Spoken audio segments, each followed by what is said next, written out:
The fault, dear Brutus, is not in our stars, but in ourselves. Good night, and good luck. Good night and good luck. That was CBS News legend Edward R. Murrow signing off from an episode of See It Now during the McCarthy era. The scene is depicted in George Clooney's new Broadway play. It's called Good Night and Good Luck. The Broadway show comes 2 decades after he directed, co-wrote, and starred as a news producer, Fred Friendly, in the movie of the same name. This time, however, George Clooney is taking on the role of Edward R. Murrow. The play depicts the conflict between the journalist and Senator Joseph McCarthy that played out on CBS back in 1954. So in our road to the Tonys, George Clooney dropped by our studio last week, we were glad to see him, to talk with us about his Broadway debut. This is our conversation. Hey, George Clooney. Hello, Gayle. How are you? I'm good. What have you been doing? You haven't been up to I know. I haven't been doing much, but let's talk about you. Okay. Because I was there opening night. Yeah. The minute you stood before the microphone, the place just erupted and exploded because everybody was so glad to see you. I want to know what that was like for you opening night, making your Broadway debut, what that felt like. Were you nervous in that moment? You had been practicing and rehearsing, so I know you know the material. Mm-hmm. But on the opening night, what was that like for you, you veteran and 2-time sexy man in the universe? That's right. Well, not with this hair. That's over. We'll talk about that later. Oh, my God. What was that like? It's nerve-wracking, as you could imagine. It's been 40 years since I've done a play. Yeah. So I've spoken a lot in front of big crowds, and so that's okay. I was pretty prepared for that. But, you know, there is a huge responsibility with these words because they're Edward R. Murrow's words. There's a lot of people in that audience who know those speeches by heart.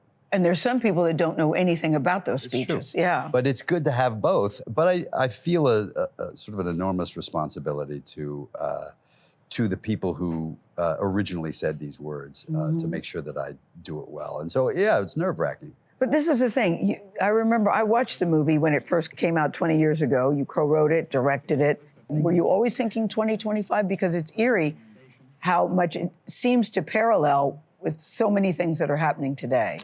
Well, I think, unfortunately, Gayle, I think that it's always going to parallel whatever's happening today. I think that this would have, if we did it with Jefferson and Adams, I think it would have still held true because it's about speaking truth to power. And it's important to remember that we reserve the power of the press because it has to be the check and balance against corruption, against government incursion. It has to be. And so when we were planning to do it, it was almost 2 years ago now. There was no election yet. That we didn't know what it was going to be. We just thought it's always an important time to talk about holding, people's feet to the fire about telling the truth. And I think in this particular play, Edward R. Murrow seemed to be making a point that no matter what, the facts always matter, and you must tell the truth. I think that's regardless of the cost, George, regardless of the cost. It has to be regardless of the cost. Edward R. Murrow lost his job from this. All those guys in that room lost their show for this, their program for this. Look, it is really about who we are as Americans. Right? It is about us at our best and our bravest, quite honestly. And to take on a demagogue like McCarthy was. McCarthy was just making up things, holding up signs. It would take a blank piece of paper and say, I have a list of names and hold it up. But the reality was most people weren't prosecuted for that. They used intimidation and fear of losing your job, of losing your place in society. They used that to get people to censor themselves, which is a familiar sounding. Yeah, I want to say there's a spoiler alert for those of you who haven't seen the play, but it ends with a montage from the beginning of broadcast TV to current day. What was your intention there? What do you want the audience to get out of that montage? It's a little bit like that frog in the water when you turn up the heat and it doesn't really realize it's being boiled. We start off with, watching ourselves go through the history of television. And the interesting moments, the John Kennedy's salute and and Martin Luther King and man landing on the moon and goofy things, Lucille Ball, and the things that are cute and funny. Yes. And then there's a turn, and the turn sort of turns on Jerry Springer of all people, which is that now people are laughing at being cruel. It is the point to make fun of people and laugh at them. And that became the sort of mantra that we see permeate our television and our lives now. And I feel that that's probably what I see happening in government a lot, which is, I think the point is to be cruel. In a recent 60 Minutes profile, could we run the soundbite where George was talking about the importance of journalism? When the other three estates fail, when the judiciary and the executive and the legislative branches fail us, the fourth estate has to succeed. Has to succeed. Has to succeed. Yeah. You know, after this interview, just so you know, President Trump called you a second-rate movie star. That's true. And a failed We were just saying that about you the other day, George. That's okay. And a failed political pundit. You know, we're saying it in jest, but what was your reaction? I don't care. I mean, I've known Donald Trump for a long time. You know, my job is not to please, you know, the President of the United States. My job is to try to tell the truth when I can and when I have the opportunity. And look, I'm well aware of the idea that that people will not like that. There will be people that criticize that, and there's certainly people. You know, Elon Musk is, you know, weighed in every once in a while. That's their right to do it, and it's my right to say the other side. I have to take a moment looking at you with the dark hair. I know it's not good. I didn't say it wasn't good. Oh, it's not good. But it's jarring to me. I wonder what it's like for you when you get up in the morning and you look. By now, I'm sure you're used to it. But I'm not used to it. You never get used to it. You don't? Listen, I started getting gray. It throws me a little bit. 25. Yeah. So I've been gray most of my life. So it's not my favorite look. And my wife, yes, she doesn't. She thinks it's funny. Does she? What do your children say? Well, they laugh at it because honestly, nothing makes you look older than being 63 and dyeing your hair. And I am curious about your wife and the twins. Everybody good? Are they in New York with you while you're doing the play? They were here. They've got a school that they like and are having fun at. You know, Amal and I are having a really great time in life. Yeah, tell me about that. Yeah. Our kids are 7. They're about to be 8. Yeah. Which is a pretty great age. Yeah. And they're really curious and funny, and every parent thinks their kids are great, and our kids are funny and make us laugh. And Amal and I, you know, I remember we were here with you once before, and remember we said we'd never had an argument. We still haven't. You still haven't? No, we're trying to find something to fight about. Yeah, but we're I think because I started so late with Amal. I remember when you said you never get married and you'd never have kids. Yes. Now you're married and you have See two what kids. happened? Yeah. Look what happened to me. Yeah. And we have such a, I feel so extraordinarily lucky to have met this incredible woman. And I feel as if I hit the jackpot. And there isn't a day that goes by that I don't think I'm the luckiest man in the world. Oh. So it's great. What a great feeling. Good Night and Good Luck is on Broadway now at the Winter Garden Theater. Run, Don't Walk. It's very good. Tony nominees come out May 1st, and the 78th Annual Tony Awards will air Sunday, June 8th, right here on CBS, and stream on Paramount+. Something tells me we're going to hear George's name called that morning of the nominations. But it's interesting, you know, with his children, I don't know about your kids, but Mike grew up in a news household because his dad was a newsman too. So he always watched the news growing up. Do your kids watch the news? They watch the news. They think I do a chat. They say, you chat on TV. You're going to go chat tomorrow? That's all. I don't think they have a sense of the grandeur. You know, we do a lot of different things on this show. But what about your kids? Do they have any sense of it? Social media is where they find their news. Yeah, that's where they get everything. He said he hasn't really introduced his kids to the news yet because they're a little too young, and 7, I think, is probably right.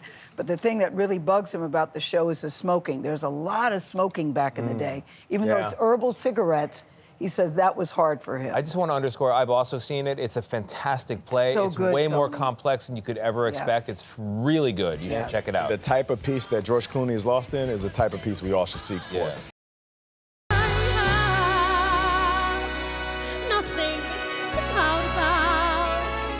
Eyes look there. Broadway newcomer Jasmine Amy Rogers, remember that name, gets standing ovations every performance for the song Something to Shout About. Rogers is starring as Betty Boop in Boop the Musical. She has been called Broadway's newest star, thank you very much. In the musical, Betty Boop leaves her black and white world for colorful New York City, where she navigates fame, friendship, and love. Jasmine Amy Rogers joins us first on CBS Mornings. Good morning to you, and bravo, bravo, bravo to you. Good morning. Thank you for having me. Okay, before we get into the interview, this is what a critic said about you, Ms. Rogers. It's not every day you get to see a new Broadway star be born, but I witnessed it in the first preview of Boop. a splashy new musical about the iconic cartoon character Betty Boop.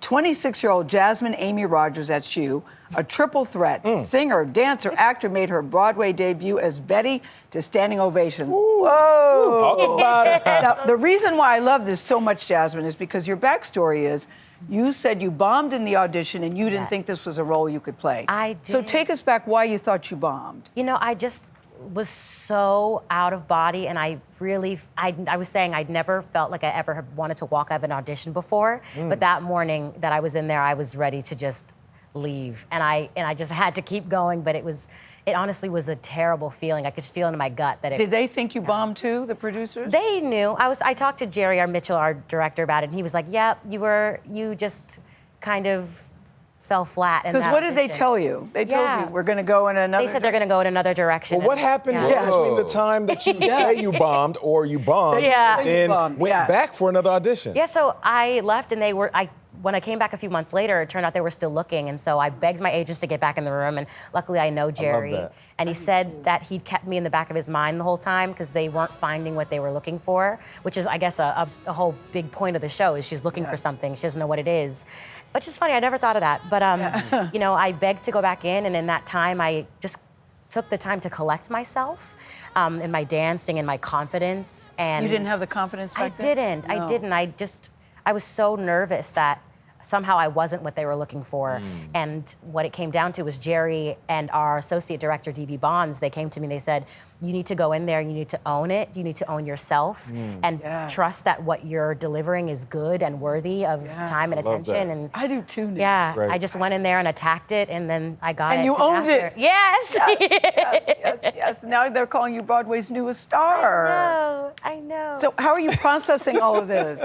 I'm so excited for you because we saw you on the stage and you were so good in it too, Jasmine. Great. How are you processing all of this? You know, I kind of have to step back from it a touch just so I don't lose my mind because it is so exciting and so like, it feels so magical. And like our opening night, I just was the happiest I've ever been, I think, in my whole life. And I was saying it was the most peaceful day. Everyone was just kind of like leading me around to where I needed to be, and I was just kind of like, okay. But it feels magical. I don't think there's another word to describe it. One of a kind. Well, you've got such an ease when you sing, but such power at the very same time. And I think it's that combination that makes it so memorable. But you say of all the difficulties of being a Broadway performer, 8 shows a week, maybe the hardest thing for you was the signature phrase of Betty Boop. Oh, yeah. Was it boop boop badoo? Boop boop badoo, yeah. Why is that hard? Say it again. Boop boop badoo. Yeah. It's so iconic.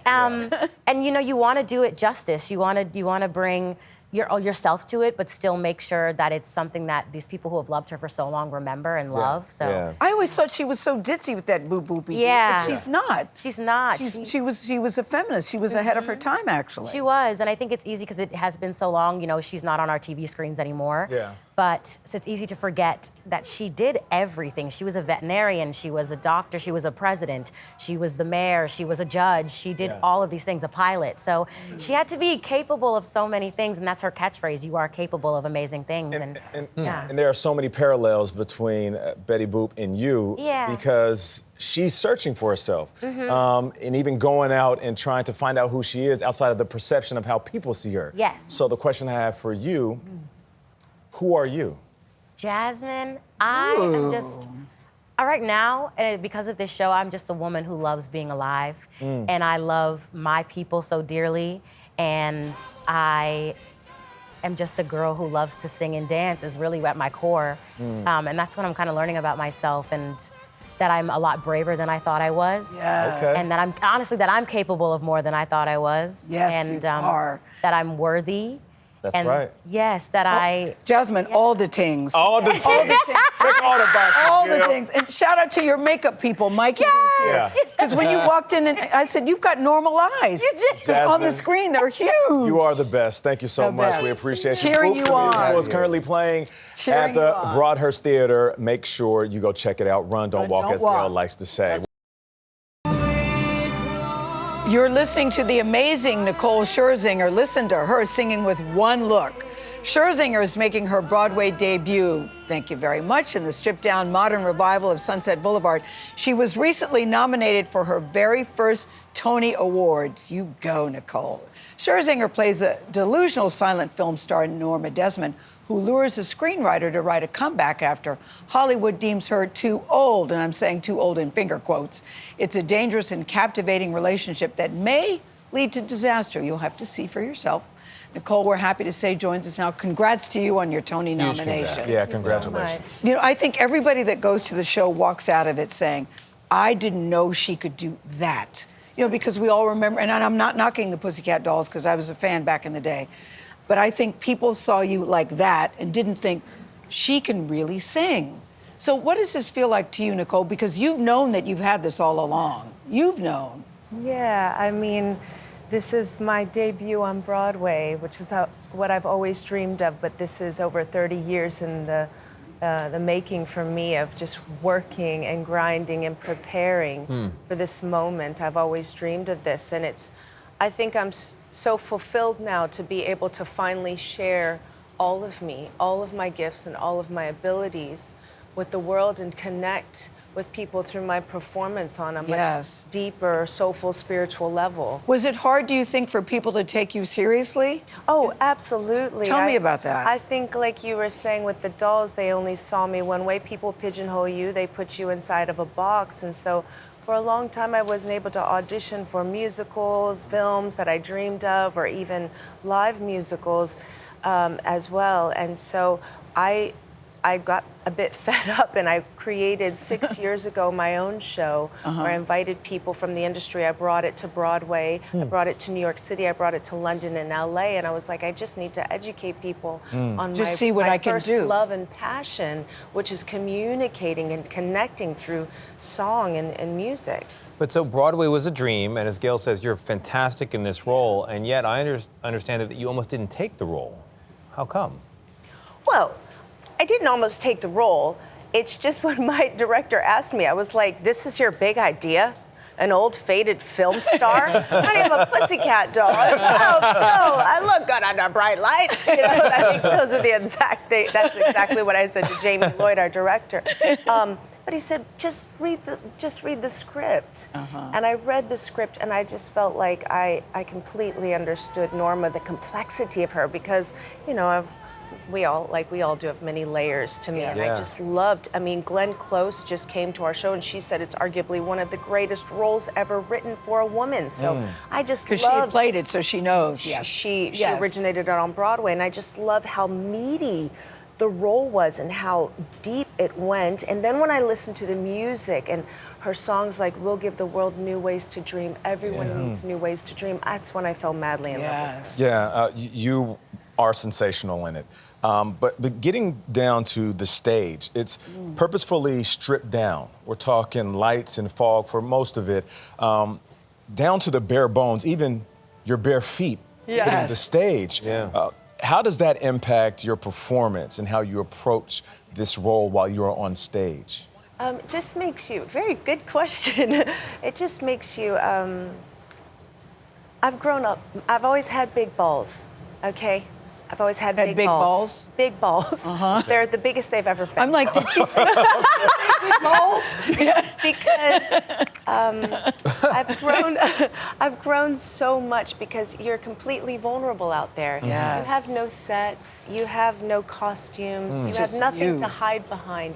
It's just you. You and the audience. Then you're able to really connect. And you do.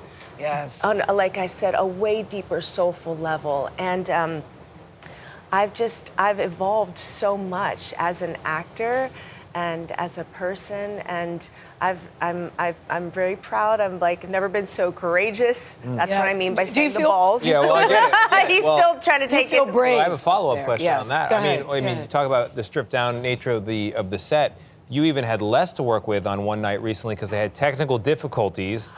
And so you go out there, I think we have some video of it. You've got a bullhorn and you use your voice. Let's play it and then we'll talk about it. Okay.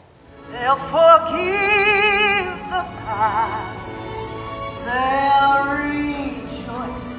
I've returned at last.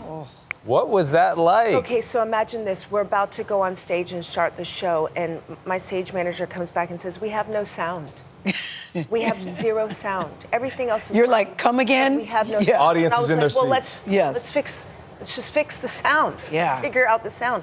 We had to go out there and address to them that we had to cancel the show. When I walked out, the audience went, oh, this sigh of sadness. Yeah. It broke my heart, and all I kept thinking is, what can I do to fix this? Someone yells out, sing! So I was like, okay.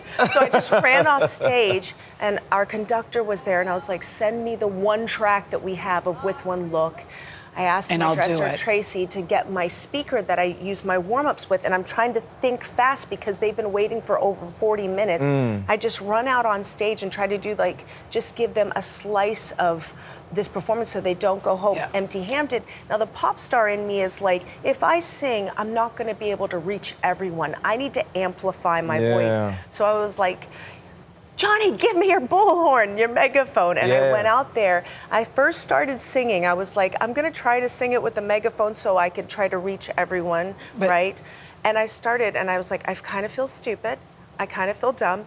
Then it got silent, and I was like, I think this is working.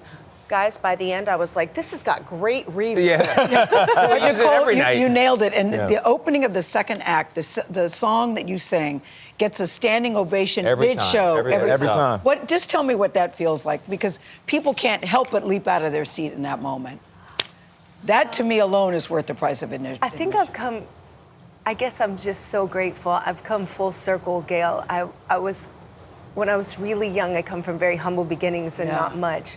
And I didn't have any confidence or belief in myself. Wow. Yeah. And so every night after With One Look, because I saw you and Oprah out there, I say, with one look, I'll ignite a blaze. I'll return to my glory days. They'll say Norma's back at last. This time I'm staying for good. I'll be back where I was born to be. With one look, I'll be me. And I end like this, and I feel so proud of little Nicole to see how far she's come, and just hopefully that inspires anybody else It is out there. inspirational. 'Cause Bravo. Good job, Thank you Nicole. so much. We appreciate you. Please come back after you win the Tony. Nicole Scherzinger, everybody. Run, Don't Walk to see this. Sunset Boulevard is currently playing at the St. James Theater. The 78th Annual Tony Awards will air June 8th right here on CBS and, of course, streaming on Paramount+.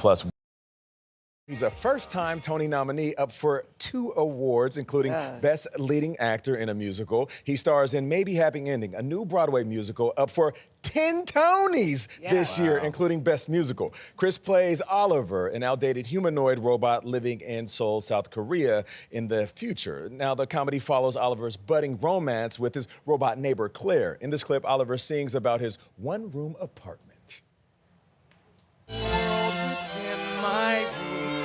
All the things that I own here, I'm never alone here. Busy, happy, no need for frills or updating. It's perfectly perfect for waiting, and wait's not. Darren Criss joins us now. Good morning. Good morning. Thank you for joining us. Let's jump right in. So, how is it receiving your first Tony nomination? I'm a big fan of the Tonys, man. I've been watching the Tonys, for, I think, I'm probably one of the last generations that didn't grow up with social media, right? So the Tonys were the one window for many people that didn't grow up in New York City to having access to what was going on at the sort of epicenter of where commercial theater was being created. So getting to be part of that and hopefully being able to share the show with folks beyond the borders of New York City and beyond the borders of the United States is a really special opportunity. So it means a lot for us, not just me, but for our company and for our cast and for the future. Yeah, they got it wrong, though, without nominating your co-star, just saying. I don't want to be Debbie Downer, but she was knockout, too. She really was. Yeah, she really was. I appreciate you saying that. I'm sure she does, too. No. That was a bittersweet moment for me. But when we watch you on the stage, I walked out of there. It's so magical, Darren. I felt like a kid. It made me, listen, I've always believed in love, but it just reaffirmed how good love feels and how good love is. I felt You said you felt like skipping out. Yes, I did. I felt like skipping as a little kid. It just made you feel so happy when you walked out of that I'm play. so glad. I mean, I think at a base level for folks that are watching that don't perhaps go to theater. I think just a base level, what are you looking for if you go see a Broadway show, right? Because you're spending all this time and money on something. You want to see some kind of spectacle, hopefully have some good music, and hopefully be moved to some degree. Check, and check. And I think, and you didn't know much about it before you came in. And I think the show kind of rewards that. And I think in a day and age where we know everything, everywhere, all at once on our phones, it's nice to actually genuinely be able to discover something new and dazzling, and getting to experience that and sharing that with people eight times a week is pretty amazing. And you'll notice I'm not even talking about what the show is about, just as but the performance adds to it defies summary, but the performance it does defy summary. But talk a little bit about the performance, because you're a human playing a robot that's trying to figure out humans. So how do you get that right? I don't know. The jury's out. You'll have to find out yourself. But you know, listen, I could take you down the really esoteric rabbit hole of, like, you know, drama school terminology and stuff. But in short, the idea is to create a theatrical experience, right? And you want to, you know, telegraph immediately to an audience that this is not a human being. One of these things is not like the other. So there are certain physicalities and characterizations that kind of make you go, what is going on here? This is not me.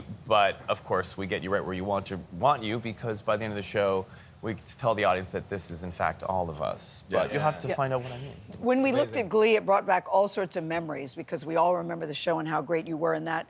Did that, starring in that, prepare you for this? And where does Glee sit with you today? Oh, my God. So many of us, we know you through that. Well, I mean, I think you know, it takes a lifetime to make an overnight success, right? Like, everything is cumulative. So I would pose the same question to anybody in any field of work that would say, do you think that the job that you did in your 20s is around you with you in your 30s and 40s, 50s? And it's like, whether you like it or not, of course it is. So I had such a blast on that show. I have nothing but wonderful things to say about it. I was very lucky. It was a massive show before I was on it. Yeah. So I was an unemployed actor watching the success of that show happen, and then I fell butt backwards into it. So I you added something to it, Darren. Well, Darren, thank you so much for joining us. We appreciate it. Good luck, Tony night. Maybe Happy Ending is on Broadway now, and you can watch the 78th Annual Tony Awards right here on CBS.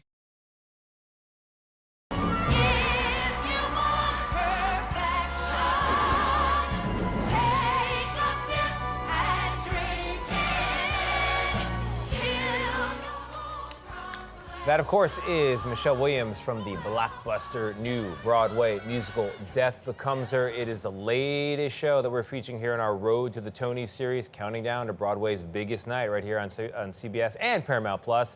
This show got 10 nominations. It tells the story of actress Madeline and author Helen, frenemies vying for the same man while dealing with their own fading beauty, and everything changes after they take a potion that promises to keep them young forever. Complications ensue. Julia Mattison and Noel Carey are the composers and lyricists behind it all. It's so memorable, it's so original, it's so funny, and it's so great to have you guys here. So great to be here. I am so fascinated by how the writing process works, and you guys have been working together for a long time. You know each other for a long time. Yeah. Is it start with the tune and then the words come? Just take me into it.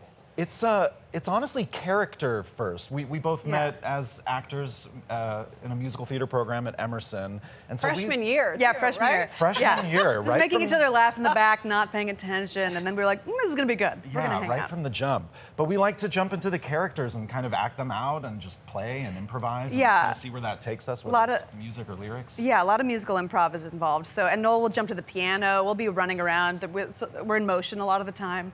But it depends. We kind of talk an idea to death before we start musicalizing it, because we really want to make sure that there's a lot for the actor to play and the story moves forward with our music. So we want to know how that character is different by the end of the song than how when they jump in. That's what I noticed. So while watching, I was like, there's so much storytelling that happens in the song. And there are so many jokes that happen in the song. Like, you have to lean in to pay attention to the song, because that's where a lot of the stuff happens, the plot development, and then the punchlines are like in the music. Normally you're like, sing, sing, sing, joke, joke, joke. It's separate. How deliberate was that for you guys, and how important was it to the telling of this story? Extremely. It was such a joy to work with our book writer, Marco Panett. We really wanted to make sure that it bled together and felt like one person wrote the whole thing. I think to make that more seamless was such a goal. So there are moments of dialogue that are actually technically songs in the score because we're musicalizing and underscoring. And I think we also wanted to underscore it like a film, like kind of nod to the Alan Silvestri 1992 score of the film and make it feel very cinematic as well. Yeah. It was a really fun goal of ours to do that. It must be so thrilling to be working on something and to be at a crossroads moment and then to have a breakthrough and then be like, no, what if we do it like this? And then you write it out and it's like, yes! Yes. Those are the best days, and if we can record a demo, we will go home and listen to it on repeat because, you know, for years there was no cast album. It was just us and our voice memos, and that's kind of how we just like kept that love of the show alive. So if you're walking around in your regular life and you have a thought, you do a voice memo to your phone? All voice notes. 100%. Yeah. Send it to each other. Yeah. I believe Please don't steal our phones because you would have the entire show is process. logged. Yes, all the absolutely. IP. Yeah. I listened to the soundtrack on my way home after seeing the show, which I have never done before. Oh, really? Yes. that. I just loved how the music was just so primary to it. I didn't know what this was about. I thought it was going to be a serious show, Death Becomes Her. It is. I was shocked. Incredibly it's serious. very serious. Oh, yes. You laughed? But I loved how it like makes fun of this idea of aging and a lot of the obsession around aging. Yeah. By the way, are you aware that the Hit Me song that begins "That Was Rude" is now a social media phenomena? It's Yes. like, it's under a lot of videos. It's usually pretty wild. funny. It's insane. I know it's kind of it's a really a lot of a dark comedy trend going with them, but I love it. We're so shocked. We feel very cool. We feel very young. You are very young. And cool. That's our Aren't we secret all? potion to stay young. Yeah, speaking of Popular on TikTok. Julia Mattison and Noel Carey, congratulations again. Thank Thank you. you very Thank you. much. Thank you so Can't wait much. to see what you do next. Appreciate it. Good luck at the Tonys. Death Becomes Her is playing at the, oh gosh, what's the name of the theater? Luntfontein, The a block away. Luntfontein and the 78th Annual Tony Awards will air June 8th, CBS, and streaming on Paramount+. For those who'll pay the price, what would you sacrifice for fame, freedom? Look at her. Michelle Williams' character, Viola Van Horn, what a name, can give you eternal beauty for a price. She's the star of the Broadway musical Death Becomes Her. It's based on the movie from back in the day. It's got 10 Tony nominations, you heard me right, including Best Musical and Best Leading Actress for Jennifer Simard, thank you very much. So she plays Helen Sharp, who alongside her longtime frenemy, Madeline Ashton, also played by Megan Hilty, also nominated for a Tony, drinks Viola Van Horn's potion to achieve youth and immortality. So the two compete over success, but ultimately they find love in their friendship. A toast to friends for life. That's right, you're stuck with me, Ernie. Thank your wife. Well, it's been fun, but we gotta go. I think I'm done. Better hit the road. No, we must be boring you. I'm just so thrilled that we're out here. We should do this again. How's next week? How's next year? Jennifer Simard and Michelle Williams, we welcome you. The writing guys and the delivery and the acting is so good, so bravo to you all, 10 Tony nominations. I'm going to start with you, Miss Three-time Tony nominee, because I would like to think it doesn't get blasé when you hear your name called for the third time. No, and you look like me in the show when I sing about that. Yes, I'm Very good. imitating you. I'm imitating you. It does not get old. Everyone feels different, sort of like asking a parent who's your favorite child. And so this one means as much to me as the first, and I'm so, so very grateful. I get that. I get that. I was there last night, Michelle, and when you rise out of the stage, number one, I didn't know who was coming up. So when you come up and you turn around and the audience goes wild, what are you thinking down there before you come up and everybody sees you? When I'm down there in the pit, I'm kind of gauging what I feel the energy is going to be. You can tell Yes, I can tell by how chit-chattery the audience is. And when the lights go down, when it's the whoo, and I'm like, yes, we got one, meaning we've got an amazing, cool, energetic crowd. Well, you start with that great line. Can you just say the words of the first lines? That In character or just? In character. In character. Go ahead. Dull, glowless skin, waddling turkey necks, sagging, shapeless breasts, And that's just the front row. Yeah. What were you saying, Gayle? Yes. I'm so glad I made sure. I don't Damn, like when I tell friends Ouch, Tony, I was in the front row with my sagging breasts. No, please, friends and No, I family was in do row not sit G. the front row. I was in row G. But I did think that was good, Tony. But that was a very funny moment last night. And then your character, I mean, because she goes from this meek author to this sexy seductress. How did you prepare for that, Miss Jennifer? Through lots of inner pain. No, I do think the best humor comes out of pain, and Helen has quite a bit of it, and she has quite an arc and quite a journey. So just, you know, you use things in your own life and bring it a very relatable thing that everyone experiences. Yes. And so it was just a joy from beginning to end.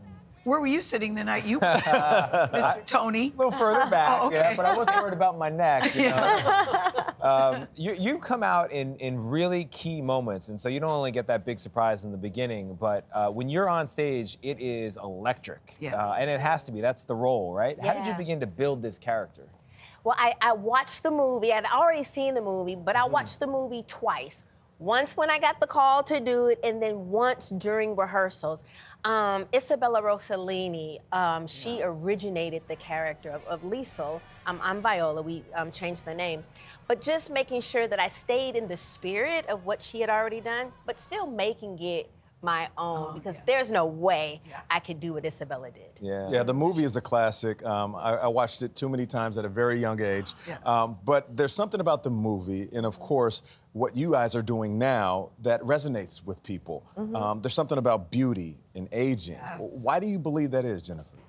Well, I think we're all in our prime, no matter what age you are. You claim it, it's yours. And I do think as women, you can't win, right? I don't know how many times I've heard, she's really let herself go. And conversely, ooh, she's had too much work done. So it is my belief, you do whatever you want to make you feel empowered in your own skin, and it's no one else's business after that. I like the two of you together because both of you told me separately we bonded over mental health. Because I remember, Michelle, back in 2018, you've been very candid about how you left Broadway because you were suffering from depression, and you were very candid about that. And you thought that you would never get a chance to come back on Broadway.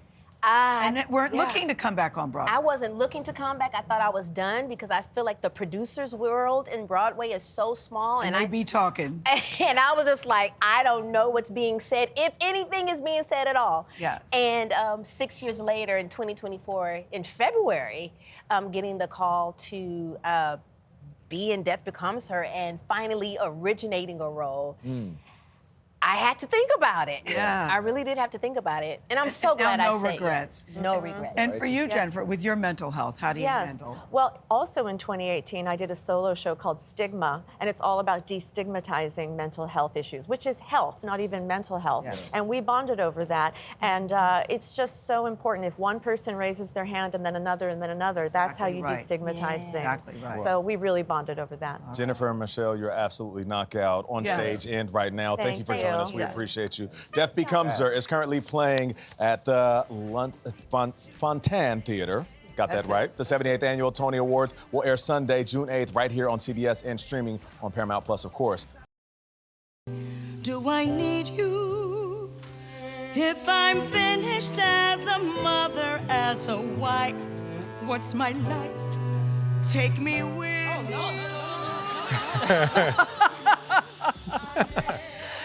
This is a song about menopause that is so funny. You know, it's so funny. All right. You know I love her from TV shows like One Day at a Time, Jane the Virgin, my favorite, and 6 Feet Under. And now you can call her Tony Award nominee Justina Machado. She is starring as Carmen Garcia in the new hit musical Real Women Have Curves, based on the movie from 2002, which was adapted from a play. Machado stars alongside Broadway newcomer, here to stay, Tatianna Córdoba, who plays her daughter Anna. Growing up in a family of immigrants, Anna has to balance her mother's expectations, the family business, and her own dream of flying away.